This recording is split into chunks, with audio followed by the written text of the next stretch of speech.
ಇರೋದು ಒಂದೇ ಉದ್ದೇಶ, ಒಂದೇ ಕೂಗು, ಒಂದೇ ಧ್ವನಿ. ಅದು ಒಂದೇ, ಡಾಕ್ಟರ್ ಎಸ್.ಸಿ. ಮಾದೇವಪ್ಪ ಸಾಹೇಬರಿಗೆ ಡಿ.ಸಿ.ಎಂ ಸ್ಥಾನ ಕೊಡ್ಲೇಬೇಕು ಅನ್ನೋದು. ಅವಾಗ್ಲೇ ಎಷ್ಟೊಂದ್ ಜನ ಎಲ್ಲರೂ ಹೇಳಿದ್ದಾರೆ, ದಲಿತ ಸಿಎಂ ಬೇಕು ಅನ್ನುವಂತ ಕೂಗು ಅದನ್ನ ನೀವು ಮುಚ್ಚಾಕ್ತಾ ಇದ್ದೀರಾ, ಅದು ಆಗೋದಿಲ್ಲ. ಆದ್ರೆ ಉಪಮುಖ್ಯಮಂತ್ರಿ ಸ್ಥಾನನಾದ್ರೂ ಕೊಟ್ಟು ಅವ್ರ ಗೌರವಕ್ಕೆ ಧಕ್ಕೆ ಬರ್ದಾಗೆ ನಡೆಸ್ಕೋಬೇಕನ್ನೋದು ಒಂದು. ಅವರು ಡಾಕ್ಟರ್ ಎಸ್.ಸಿ. ಮಾದೇವಪ್ಪ ಸಾಹೇಬ್ರು ವಿಚಾರವಾದಿಗಳಿದ್ದಾರೆ ಮತ್ತೆ ಸಂಪನ್ಮೂಲ ವ್ಯಕ್ತಿಗಳಿದ್ದಾರೆ. ಅವ್ರ ಬುದ್ಧಿಯನ್ನ ಮತ್ತೆ ಅವರ ಒಂದು ಅನುಭವವನ್ನ ರಾಜ್ಯ ಇನ್ನು ಹೆಚ್ಚು ಬಳಸ್ಕೊಂಡು ಅವ್ರಿಗೆ ಉನ್ನತ ಸ್ಥಾನಮಾನವನ್ನ ಕೊಟ್ಟು ಗೌರವಿಸಬೇಕು ಅಂತ ಒಂದು ಮನವಿ. ಇನ್ನೊಂದು ಏನಾಗುತ್ತೆ ಅಂದ್ರೆ, ಬೆಕ್ಕು ಮತ್ತು ಇಲಿಯ ಕತೆ ಆಟ ಆಗುತ್ತೆ. ಇವಾಗ ರಾಜ್ಯದ ಜನತೆ ಎಲ್ಲವನ್ನ ನೋಡ್ತಾ ಇದ್ದಾರೆ, ಮತ್ತೆ ವಿರೋಧ ಪಕ್ಷಗಳು ಇದನ್ನೇ ಹೊಂಚು ಹಾಕಿ ಕಾಯ್ತಾ ಇದ್ದಾರೆ.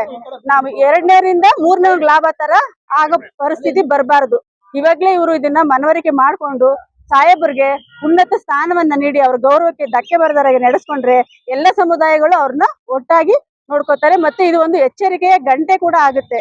ಹಾಗಾಗಿ ಯಾರು ಮುಖ್ಯಮಂತ್ರಿಗಳು ಹೊಸತಲಲ್ಲಿ ಇದ್ದಾರೆ, ಅವರು ಡಿ.ಕೆ. ಶಿವಕುಮಾರ್ ಸಾಹೇಬರು ಮಾದೇವಪ್ಪ ಅವ್ರನ್ನ ಗೌರವಿತವಾಗಿ ಒಳ್ಳೆ ಸ್ಥಾನವನ್ನ ನೀಡಿ ಅವ್ರು ಗೌರವಿಸಬೇಕು ಅನ್ನೋದು ಎಲ್ಲರ ಕೂಗು ಸಹಿತ ಆಗಿದೆ. ಅವರೊಂದು ದಲಿತರ ಕೂಗು, ಅವರನ್ನ ಕಡೆಗಣಿಸಬೇಡಿ ಅನ್ನೋದು ಎಲ್ಲರ ಮನವಿ ಕೂಡ ಆಗಿದೆ, ನಮ್ಮ ಮನವಿ ಕೂಡ ಆಗಿದೆ.